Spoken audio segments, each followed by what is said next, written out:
This is Tell Me What to Read, the podcast of booktopia.com.au. I'm Nick Wasiliev, and today I'm delighted to bring you a special themed episode dedicated to Australian non-fiction. First up, Stefania sits down with Indira Naidoo, journalist, author and radio presenter, and author of The Space Between the Stars. Then Stefania sits down with Peter FitzSimons to discuss his fascinating book around one of the most famous buildings in the world, the Opera House. Check the show notes below for timestamps for all interviews. Now, over to our interview with Indira Naidoo, author of The Space Between the Stars.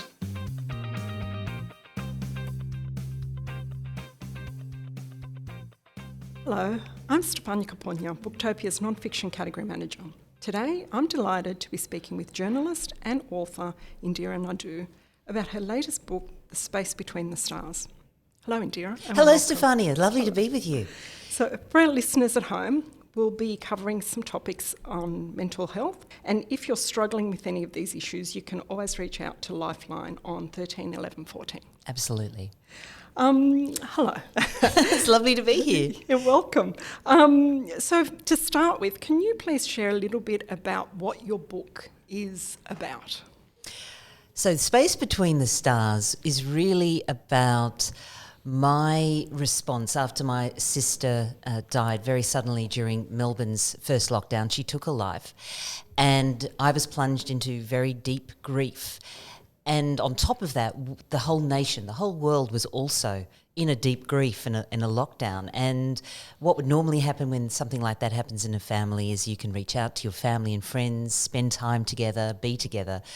We just happened to be in a period of history in the country where we weren't allowed to do that. We couldn't cross borders, we couldn't cross suburbs. So I found myself absolutely alone. And the only thing I had access to was the 5 kilometres around my apartment in Potts Point and the little bits of nature that were there. I was fortunate enough the Botanic Gardens, Sydney Botanic Gardens were there. That was my solace, that was my refuge. So this book is about how those little pieces of urban nature helped me come out of my grief and heal and deal with my sister's death.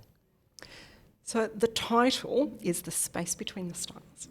And you also refer to your sister as Star Girl. So can you share what the significance of the star theme is and what was the inspiration for the title? I was taking a walk one morning and I discovered I was just drawn to this extraordinary tree in the Botanic Gardens. It was magnificent. It was one of those trees, faraway land, Eden Blyton, magic, faraway tree style trees. Fig tree that must have been over 100 years old and huge, big roots. And I was just drawn to it. And I've always been a lover of nature, but no tree has ever affected me like this. And I just stopped and then I sat down and I just looked up in awe at this tree. And as I sat with it, I just started to feel so calmed and a real sense of serenity. I was in the middle of writing the book, but I couldn't get into it. Every time I started thinking about my sister, it was a very fresh grief. Literally, I started the book a few weeks after she died, which is a pretty extraordinary time frame to write a book in your grief. And I realised that what I was attempting to do was nigh on impossible, and I was concerned I couldn't do it. And I was sitting under this tree thinking, how am I going to do this? And out of the blue, this thought came into my head, and I'm sure it came from the tree. And it said to me, if it's easy for you, imagine your sister as someone else, as some other special, magical being. What about calling her Star Girl? And then maybe that may be easier for you to tell the stories of your childhood, what she was like, how you miss her, rather than using her name, which was still a little bit too difficult for me to say. And I realised, yes, that was the solution. If I just kept calling her Star Girl, which she was the biggest star in our life, it was going to be easier for me to tell the story. So that's where it came from. And then the title flowed from that because I started looking at the stars and imagining Star Girl up there. And when you look at the stars, you see some of them really clearly, some of them are tiny, and then there's lots of spaces in between that you know there must be stars, but you can't see them from your distance. And I started thinking about not only the stars but the spaces around it, and that's where the title came from. So Stargirl is the sister who passed. Then you have Dreamcatcher, Dances with Wolves, and Stormtrooper. So these are all people connected with your sister. So where did the names come from? Were they very specific or...? Just when I thought about what name I would call them, that they were literally the first names that came into my head. So my middle sister, yes, I refer to her as Dreamcatcher. She is seriously the most beautiful, kindest, generous-souled person I've ever met in my life. And she literally is that. She lives her life with this purity that we do in a dream world. So that came to me straight away. My brother-in-law, my sister's husband, you know, it was a rocky road for him, particularly obviously those last few years of her life. And I just think he's one of the most courageous people I've ever met. So, you know, and he likes that edgy way. He's attracted to people who are passionate and fiery and creative. So Dances with Wolves for me was really quite a perfect title for him. And Stormtrooper for my niece, because, you know, there's nothing worse than to lose your mother in the way that she did. And she was still very young, 11 years old. So for me, she's just a trooper, you know, and she had to weather a storm. So it sort of just came out of that. So it's not a Star Wars reference? Well, it's also Star Wars as well. Yes, you know? of course. Yeah, so I think that there was that little bit of starry reference there. Yeah, lovely. So how did this book come to life? You mentioned that you started writing it 2 weeks after your sister passed. A few weeks, yeah. So was it something you were doing as a personal project, or was the intention always to share it?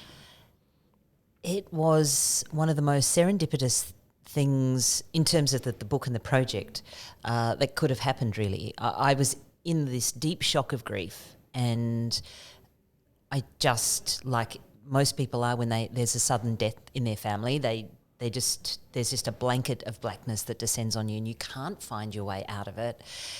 And in that moment, I got an email from my lovely friend who I've been talking to on and off for a number of years about what my next book may be, my publisher, Jane Morrow.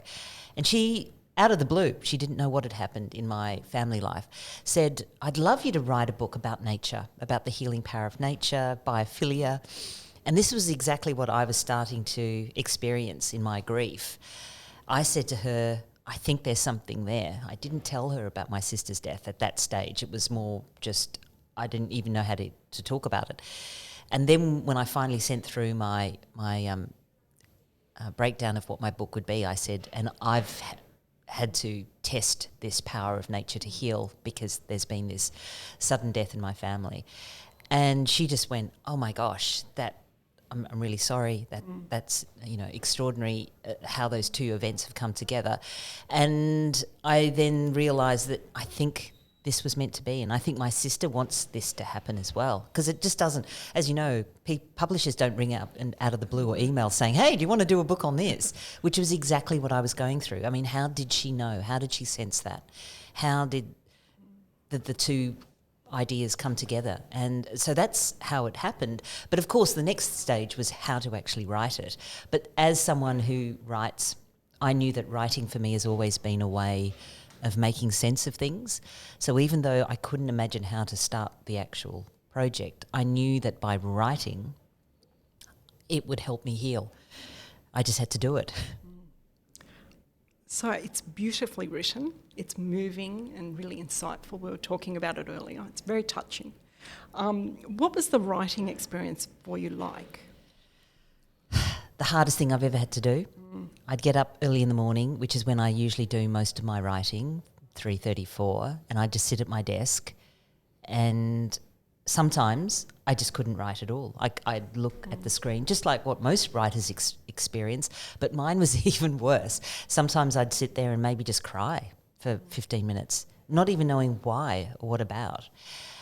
And I just keep pushing myself through it, feeling whatever I was feeling and then trying to write a story as well and finding a way to tell the story in a way that I could write it. And I realised that the best way for me to write the story was to share all my favourite memories of my sister, because she was a naughty little kid, and that was going to be a great way to get into the story. And when I figured out that structure, it became easier to write. But it really was a sequence of going to my desk, trying to write, just breaking down and not being able to, just feeling lots of blocks, deciding, stop it, go to your tree, do a walk. I'd feel relaxed and refreshed and connected again and sit there for a while, come back and try to write again. But it was really difficult writing, I have to admit. It's the hardest thing I've ever had to write. And to write in your grief, I can see now why no one really usually does that, because you've got no perspective either. You're absolutely in the moment. And when I thought about delaying it and maybe writing it later, maybe taking a year to write it, I realised that I probably would lose a lot of the sense of that immediacy of grief. And I think that that's what you really sense in the book. This is someone in the throes of grief. And a year later, the way I'm feeling now is a very different type of grief. And I don't know if I would have captured that same feeling. You mentioned the naughtiness. So throughout the book, there's interspersed these really delightful childhood little memories of Stargirl. And I couldn't help notice that they were all about her being naughty. So how did you decide which stories you wanted to share in the book? What was amazing, Stefania, is that some of those stories I didn't ever think about until my sister died.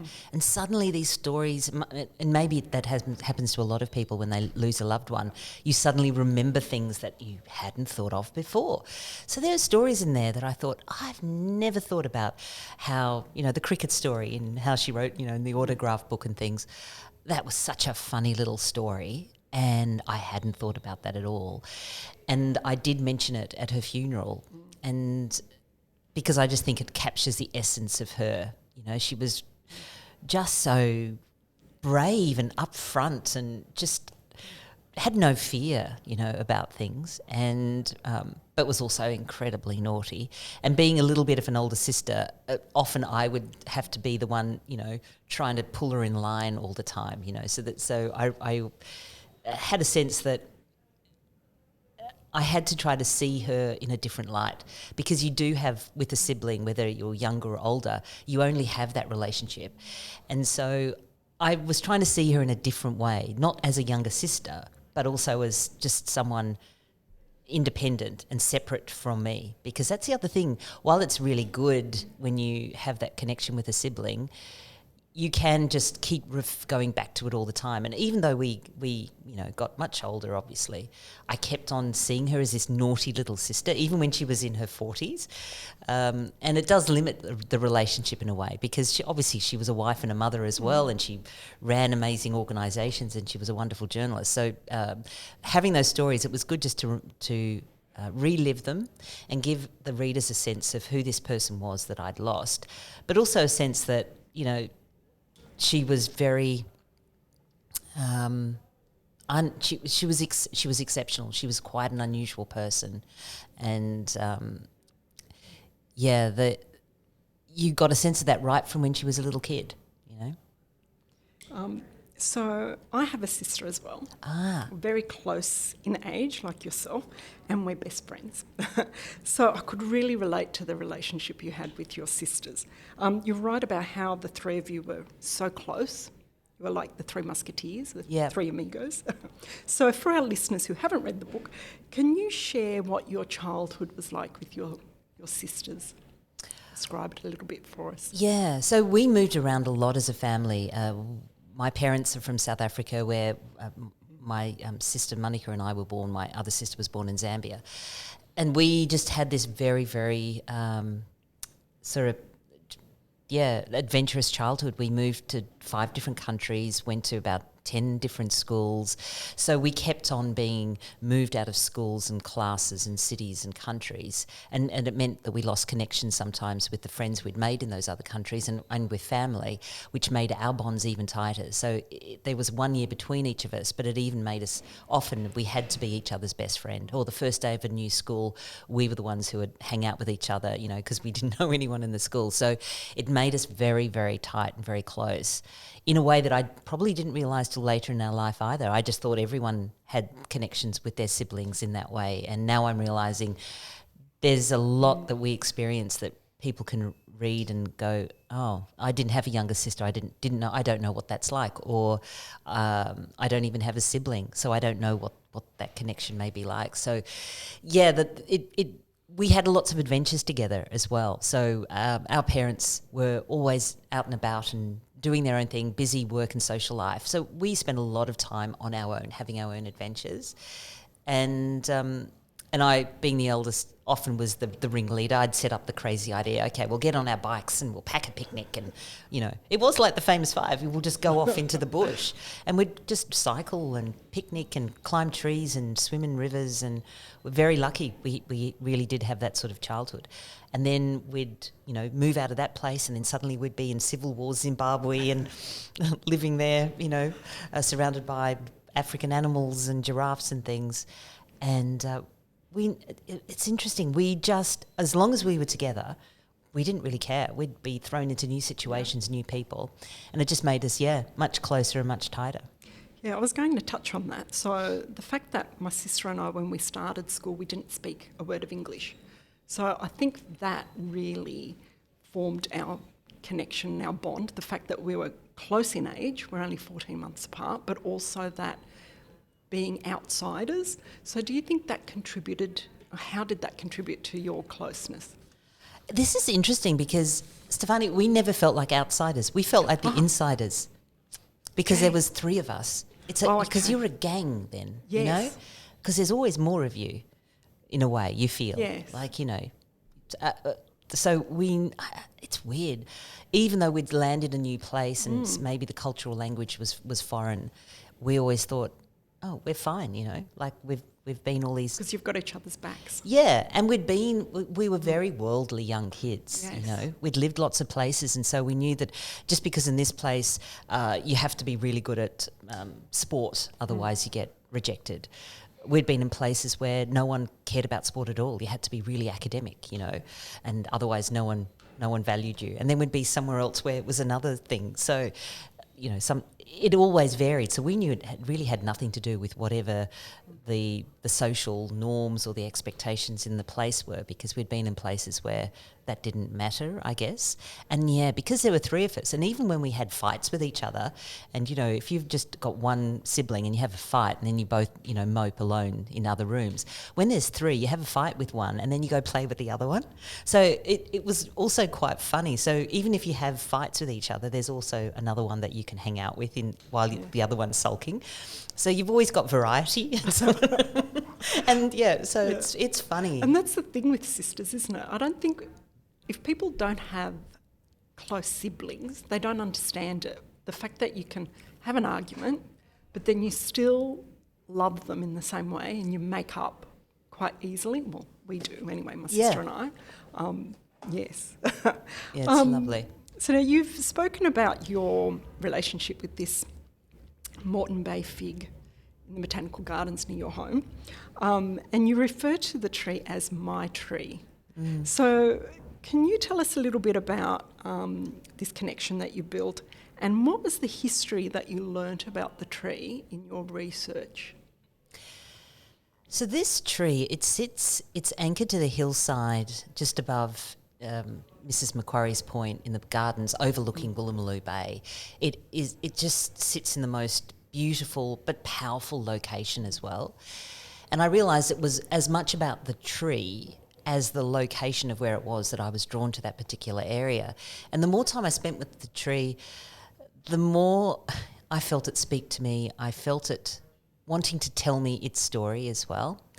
So I got in touch with the head horticulturalist at the Botanic Gardens to find out the history of this tree.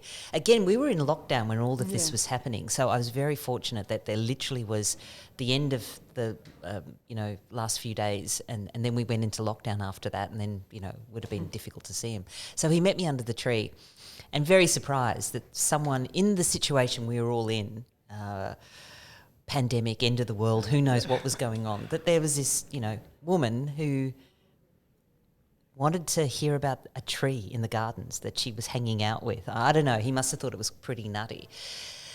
And so we chatted under the tree, and he told me not only was the tree 150 years old, which just blew me away, but that particular area was a Indigenous initiation area where young men would come to become, grown men. And there were all these gatherings. It was, one of these Bora Bora gathering areas where different tribes would gather just under my tree. And it had always been this special sacred place. And suddenly I went, I'm not the first person who understood this about this location. And it started making me feel, that there was something, a reason I was brought there as well. And even the tree, given it was 150 years old, looking over Woolloomooloo Bay, that used to be the main wharves for Australia. So all the gold rush people arriving would come on boats, and my tree would have overlooked that. All the men leaving and women leaving for the Second World and First World War would have left from those same wharves. They would have hit this tree, would have seen the broken people returning from the war. I suddenly realised this tree had seen so much, and it wasn't surprising that I was drawn to it and saw it as a place that I could heal. And then, of course, it was also there during the first pandemic, the first Spanish flu in 1918. So it had seen it all. So my loss and my grief was just one of the many that it experienced and watched from this vantage point. And then I thought about all the people that would have come, like me, under this tree to find solace. So this tree had just had so much experience with grief and loss and comfort and support. And the hollow, you could tell over the years there'd been fires in it. People had obviously used it to sleep in. There were birds in my tree, the insects, the ants that I got to know, and this tree was supporting all this wonderful life, this community of support that it was giving. And it didn't take long before I saw it as my tree. So you meet a lot of really interesting people as you're exploring your urban nature. So can you share maybe what was one of the most surprising things you discovered about your urban neighbourhood? They were just, we as humans and people, when we have some time off and we want to take a break, we do tend to think of nature in grand terms. Let's go and climb Mount Fuji, or go up to the Himalayas, or go to a big crashing beach down the coast. Like, it's always grand and big. And of course, when we were all in these restrictions, 5 kilometres, I was pretty spoiled, living on the harbour, so I had a grand piece of nature there. But really, within 5 kilometres, I had mostly what a lot of people have, some footpaths with some weeds and some, dirty feathers and a couple of puddles. And that's basically what most people have in their urban landscape. And I wouldn't have thought before this situation that those bits of nature, the bits of nature that we just overlook, that we don't notice at all because we're either busy or, distracted by our phones, that they could be as grand and poetic and beautiful and uplifting as the most amazing snow-capped mountain or wild beach. And I think that really surprised me, that I could see a feather, and it didn't even have to be in its pure state. It didn't have to be pristine white or in good condition. It could be trampled and sort of, as underfoot on a footpath, and I could see the beauty in it and what this feather was, and imagine the bird that it had come from, and what a beautiful creation of nature that had helped these animals fly and capture the wind. And so because I was trapped in this small space, I became more appreciative and more attentive to it, I guess. So those little things, I wasn't expecting the weeds and the feathers and the puddles. And probably my favourite adventure, because it was something I could have done any time, but it was only in this situation of being in loss that I even thought about it, was to fly a kite, was to capture that wind, again, that's always around us, that breeze. And I haven't flown a kite since I was a little kid. And just what a joy that gave me, and how little you actually need. Yeah. You don't need to go anywhere or have an expensive holiday, but the joy of flying a kite and watching it being picked up by the wind and feeling the sun in your face and holding the string and trying to keep it aloft and watching the sun sort of dazzle on the ribbons, it was just such a joyous thing. Yeah. I just wouldn't have thought that could just happen within my 5 kilometre, restriction zone. So in a way, being restricted actually opened me up. Yeah, you go on a beautiful day out with your granddaughter. Yeah. So we can learn a lot from children about exploring and about observing. So can you share that day with our listeners and what you learnt from her? And we've gone to 25 minutes, but that's okay. All right. We can add out some bits. All right. Yeah, as you said, young children just have that joy and they see the beauty in those little things that we tend to sadly lose as adults. So I knew spending time with Abby was going to open my eyes to another way of looking at our world. And she'd already talked to me about puddles over, the years, so I knew that she loved puddles.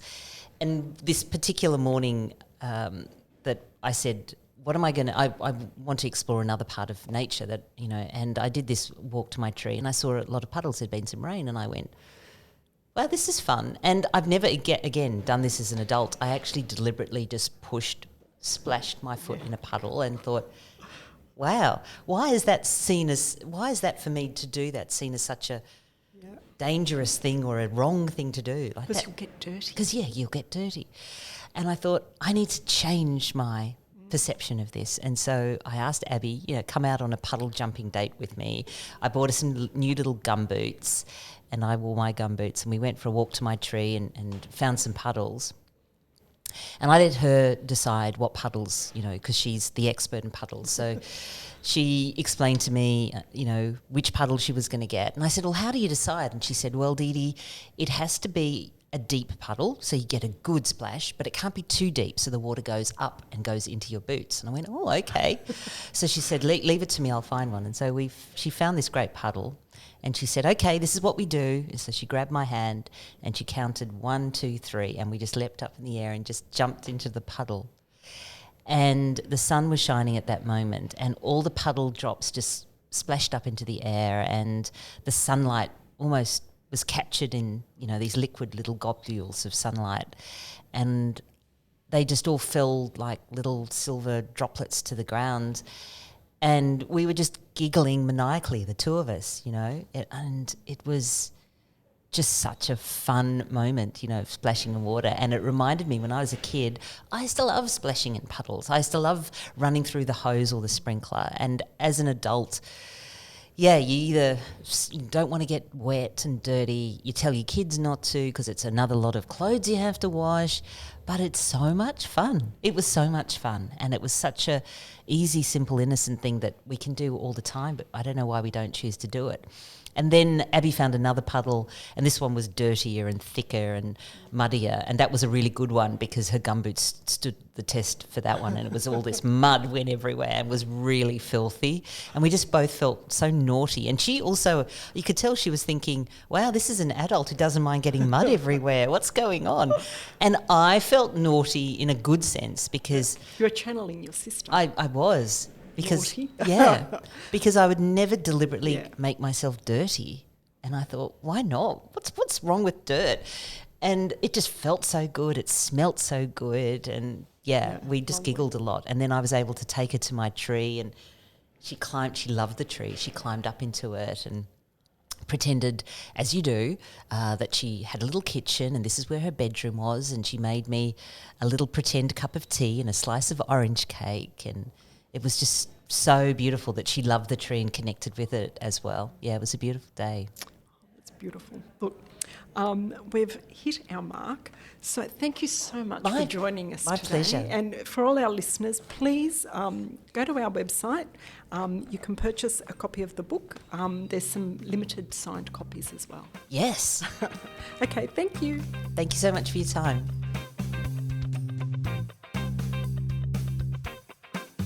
Now, over to our interview with Peter FitzSimons, author of The Opera House.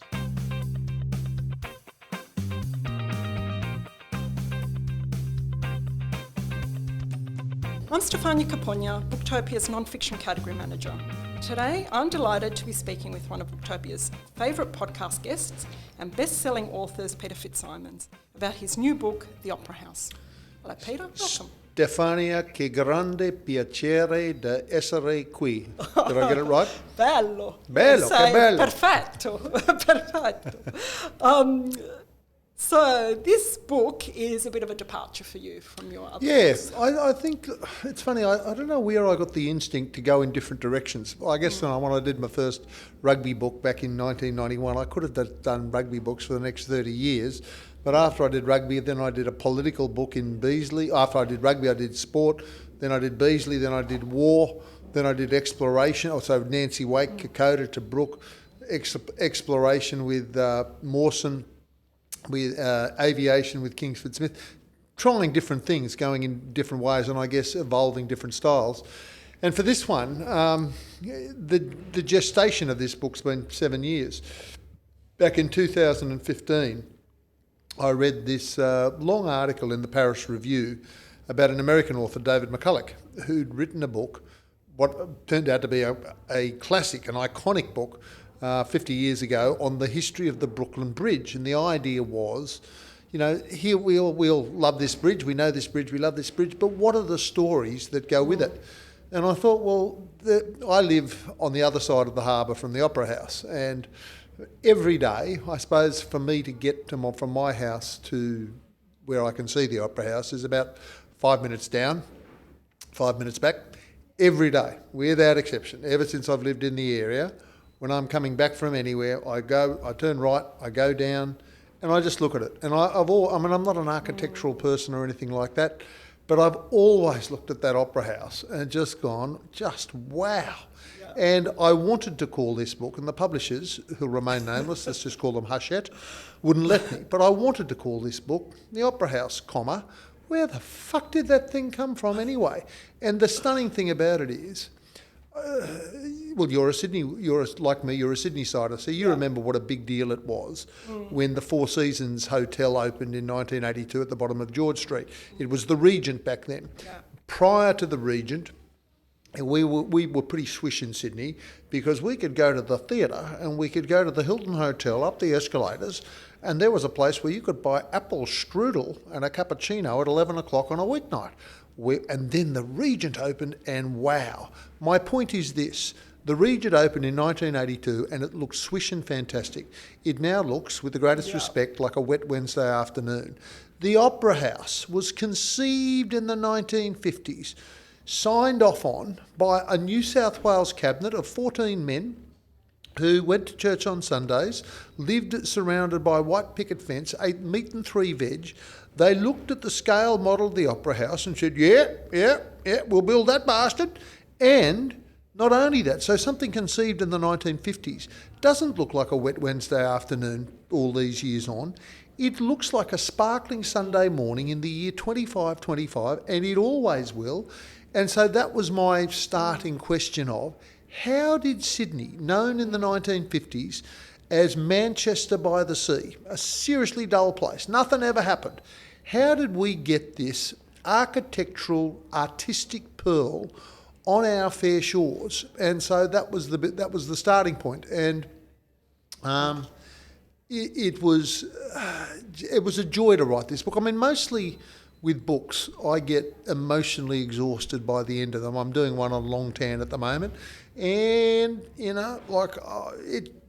it can be emotionally exhausting, and sometimes you can give the book over with relief. Now this one, I was 7 years from writing the first words to handing it over, and I handed it over with great regret because I loved it. There are so many stunning stories that are associated with how we got this thing. And, you know, like, I mean, there are so many stories, but I love the fact that a black American activist by the name of Paul Robeson was the first one to sing beneath the arches of the Opera House. He was in Sydney, early 1960s, and he said, I want to sing for the workers, and he talked to the workers, and he sang, as they gathered round, Old Man River. And this was the first, you know, singing performance there. And there was a young bloke there, a young unionist by the name of Paul Keating, who attended on his lunch break. Just came down George Street on the bus. I think he was an office worker at the time, walked across, and he was there when Paul Robeson sang. The Jorn Utzon stories I love. I mean, the tragedy... well, look, you asked the questions. I'm rambling, but... Yeah, no, that's okay. You're going in the direction that I was going with my question, so it's perfect. Yes, you were saying that you've got an emotional bond with the house, and that every morning you go... I had the same experience. I was living on the lower North Shore, and every day I would cross the bridge to go to work, and without fail I would always look out the window and look at the Opera House, always. And if people weren't, I would be looking around going, why aren't you looking out the window at this amazing place? Why does it touch you so? I don't know. I don't know what it is, but... And the difficulty of building it. I mean, there are so many angles to the story, but Utzon had, you know, this fascinating story of Jorn Utzon, who was this Danish architect who was very strong on winning architectural competitions, but they were never built. This time, and he'd never run big projects. No. So this was, you know, he'd worked with a handful of people on, you know, good stuff, and his inspiration was a Swedish architect who, in the early part of last century, had designed the Stockholm Town Hall, and, you know, it had changed Stockholm. And his inspiration was to do a building for Sydney that would change Sydney, and it did. Yes. You know, the image of Australia prior to the Opera House would have been boomerangs and kangaroos, and maybe Uluru, you know, like, which is a nice thing, but never anything along modern lines of wow. I mean, I find the boomerang, I love the boomerang.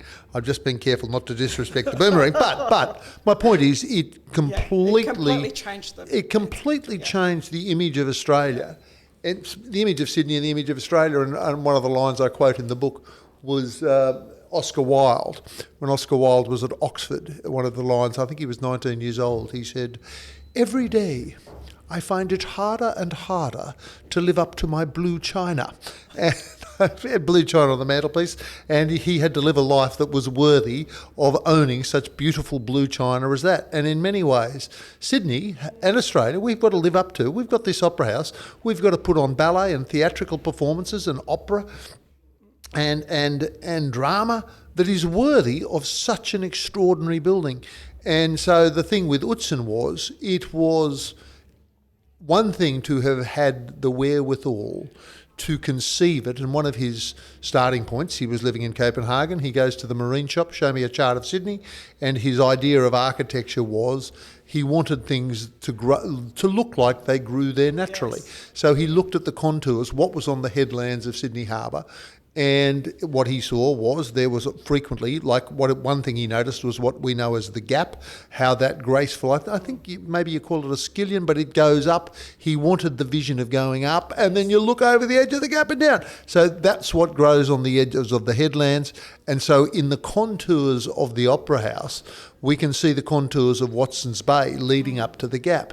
But when the engineers said, when they looked at it and said, you know, well, it's one thing to have conceived that. How do we actually build it? And the line that I love was, they said, well, what's the shape of the shells? And Utzon got a plastic ruler and bent it and drew it and said, that shape. Well, for the engineers, that's not good enough. And so began what was a decade and a half of doing it, and famously, Utzon resigned halfway through, and it was taken over by a triumvirate of architects, and that in itself was very difficult for them. Yeah, and Utzon. Yes. And the other thing, I mean, like so many stories, but Utzon, it is unbelievable, but Utzon never laid eyes on his masterpiece. It is It's Michelangelo tragic, isn't never it? seeing So never sad. seeing the David.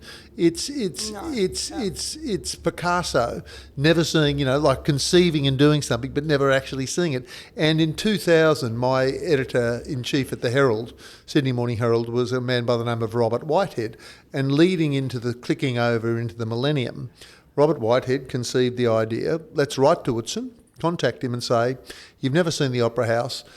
The idea is we'll fly you into Sydney, Botany Bay, we'll put you in the hotel for a few days to rest. Then we're going to put you in a boat and bring you through the heads of Sydney Harbour and film you as the lights of the sun, of the light of the sun of the new millennium lights up your greatest creation. What a great idea. Woodson wouldn't come. There's other great stories. I mean, it's funny. I finished writing the book about a year ago, so all the stories are coming back to me.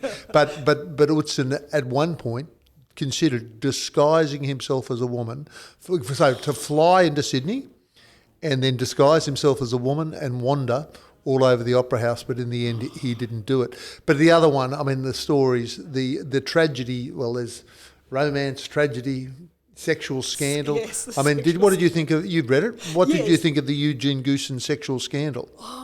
I thought, when I was reading that, I thought, well, it kind of explains why, in the end, they had some issues around the acoustics, right? Wasn't he the person that was the expert on the acoustics? So with him gone, it kind of really changed the dynamic of the assessors as well. It's such an appalling story. This guy, Eugene Goosen, he was the one. He was a conductor, European conductor. Yes. And he was the one changing the attitudes, right? Yeah. Well, he was the one that said to Premier Joe Carl, who's, for my money, one of the great heroes. Yes, he's the political hero of the book. Yeah. But Eugene Goosen comes to Australia as a great conductor, late 40s, I think, for the first time, and then is installed here with the Sydney Symphony Orchestra, and they play at the Sydney Town Hall, and he says to everybody, look, Sydney Town Hall, you're kidding. This is not, you can't, we're playing in a barn. We need an opera house. We need a specifically designed place for the opera house. And through the offices of the ABC, it was a really big deal. The ABC would put out concerts around the country.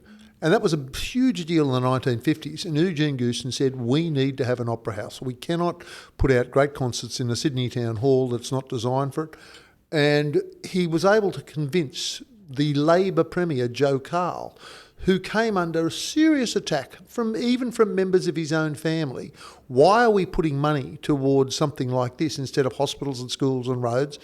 And one of Joe Carl's lines was, because my opera house, this opera house, will not be for women in mink coats and pearls and necklaces. This will be for washerwomen and waitresses and truck drivers, and it'll be for everybody. And one of the things when we launch the book at the Opera House in a couple of weeks' time, I want to say in the presence of the trustees of the Opera House, there's got to be a day totally set aside for free admission so that anybody can come and enjoy the Opera House, and a day specifically devoted to the memory of Joe Carl, that you bring as many people as you can, and no mink coats and pearls and necklaces allowed. It's got to be for everybody.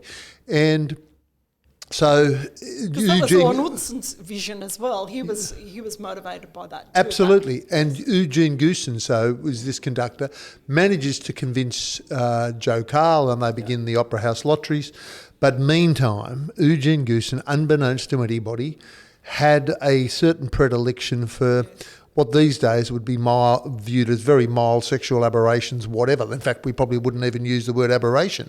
He had a strand of sexuality that none of our business. Unconventional. That's the word I'm looking for. Unconventional. But he was in a Glebe bookshop, and he saw this book on art, and he traced that.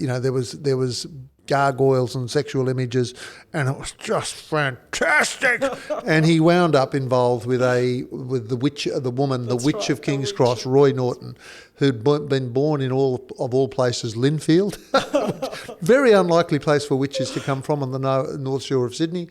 And So this is all very common today, right? well, look, These- what happened was he then goes back to London and buys various images, maybe sadomasochistic, whatever, sex toys, whatever, but stuff that on the internet today wouldn't raise an eyebrow.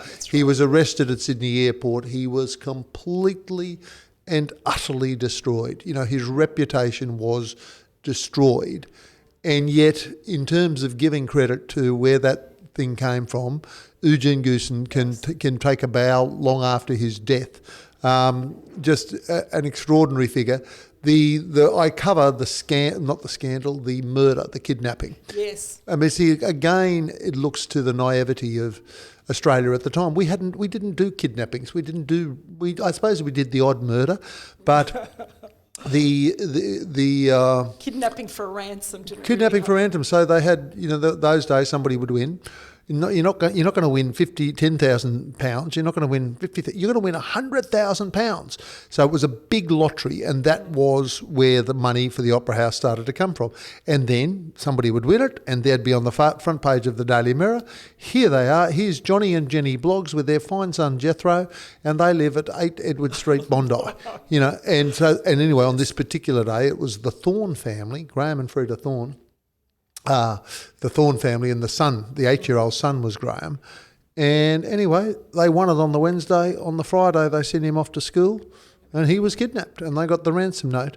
And the story, I don't want to tell all my best stories, on this podcast, but wow, what a story of how they tracked down the killer. An amazing story. Eero Saarinen. Yeah, I love that story. The story of him, this is where I was touching on before about the makeup of the judges who were assessing it.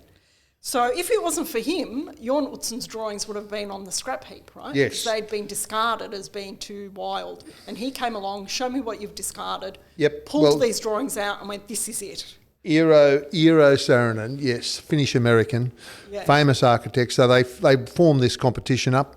They announced this competition. We're looking for designs for the Opera House. You'll win a prize and you'll get to build it. And Jorn Utsen was one of those that answered. And then they get they get an international judging panel, including an Australian. But Eero Saarinen was a Finnish-American architect of great repute. He flies in. He goes to the room in the New South Wales Art Gallery where they've got all them all. The others have been there for a couple of days. And they say, well, we've winnowed it down from 232. We've got 10 that we think are a chance. And Eero Saarinen has a look at them and he turns them over. Well, it's not that one. It's not that one. He gets to the end of the 10 ones and says, well, it's none of those. Where are the others? Oh, well, there's the big pile over there. So he goes through them for the next 3 hours. He gets to submission number 218 and he pulls it out and he says, there, gentlemen, is your Opera House. And they look at it and say, well, you're kidding.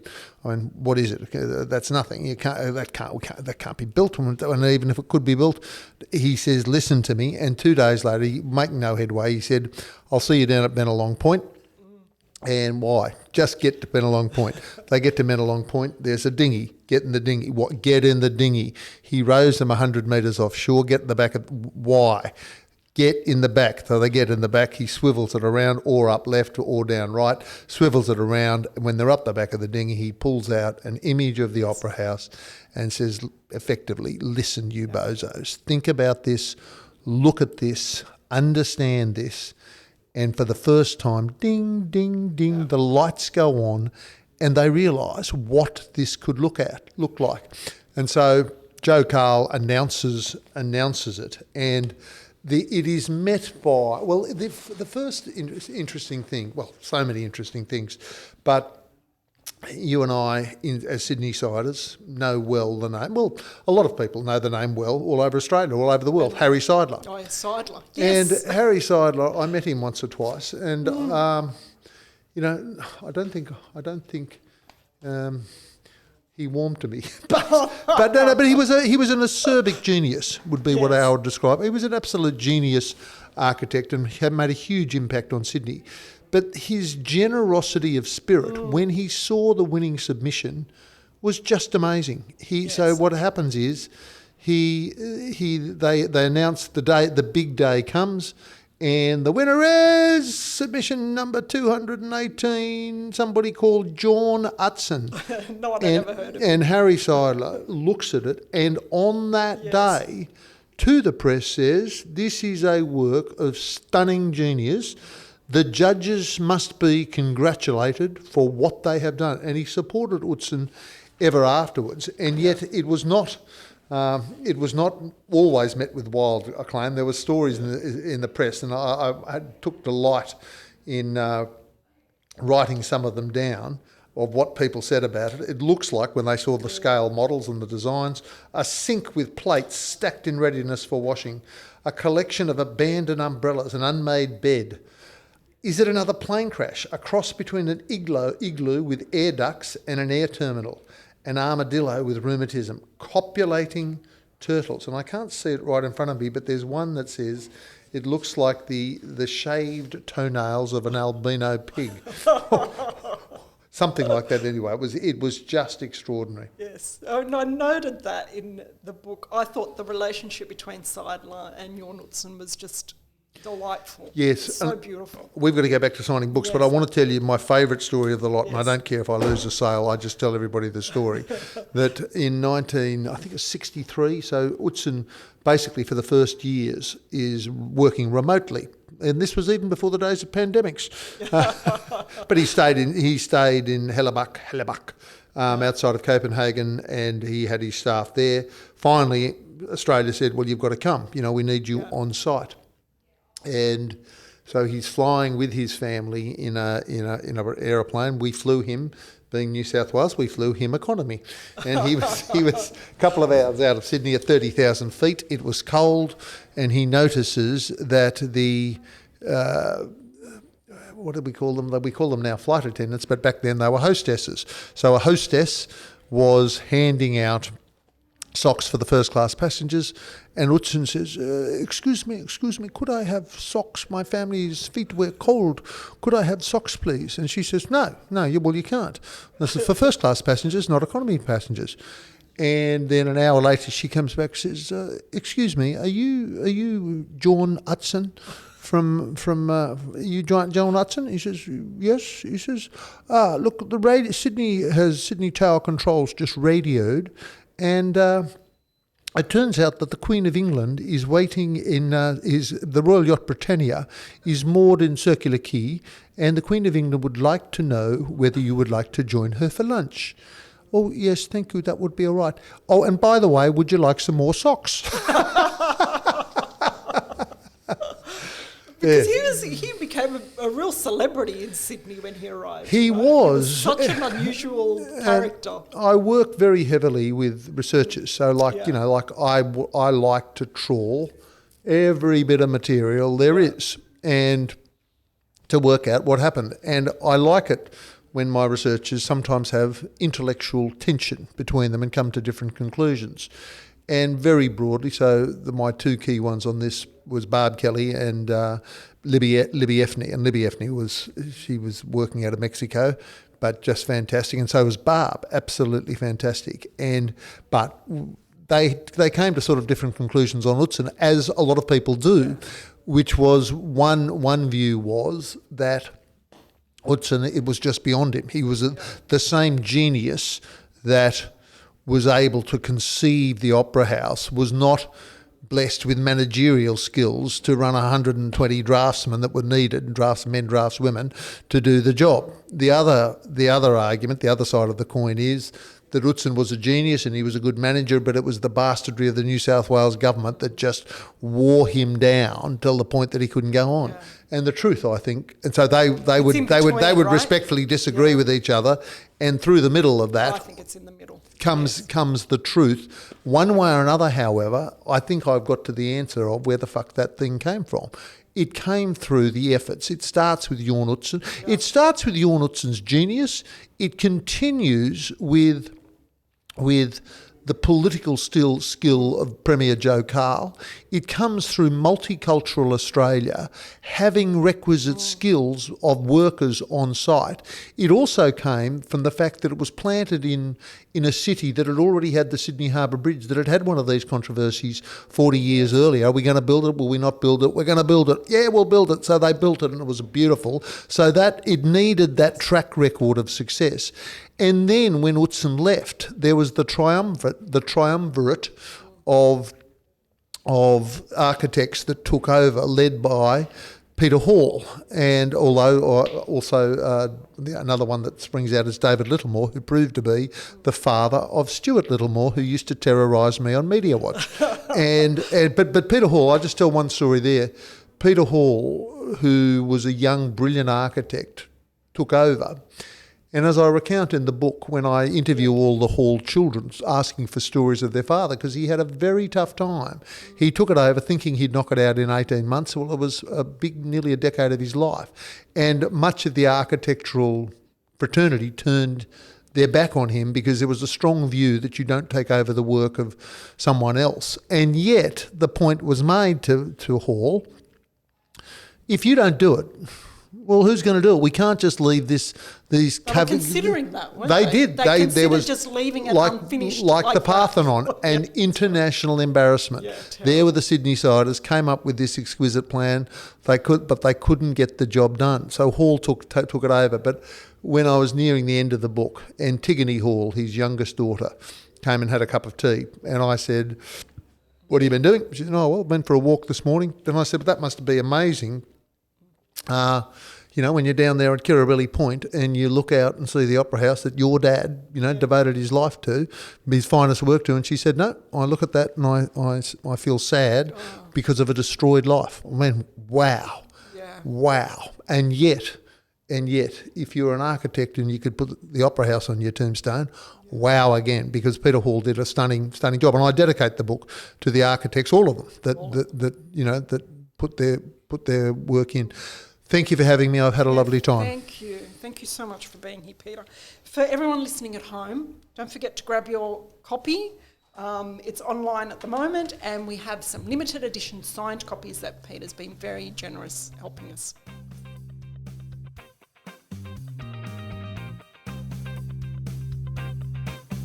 Thanks to Indira Naidoo and Peter FitzSimons. You can find links to all of the books discussed today in our show notes, or head over to booktopia.com.au.